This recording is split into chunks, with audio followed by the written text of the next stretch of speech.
meron po tayong batas na nagbibigay proteksyon sa lahat ng mga mamamahayag na hindi i-reveal ang kanilang sources. Bakit po?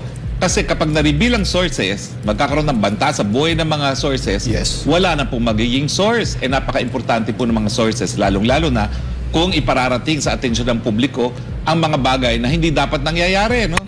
Kaya nga po, kahit anong gawin nila, kahit ipakulong sa Eric, ipalalaya po yan sa pamamagitan ng habeas corpus dahil kung ang basehan ng kanilang pagkakakulong sa kay Eric ay yung refusal to reveal the source dahil nandyan po yung Soto law na tinatawag.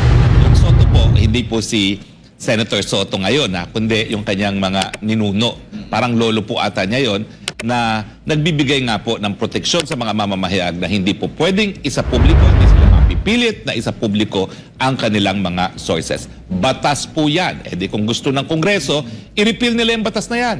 Pero meron po talagang pundasyon yan dahil importante na manatili ang anonymity of sources na mabigyan ng lakas ng loob at tapang ang mga sources na isiwalat ang katotohanan.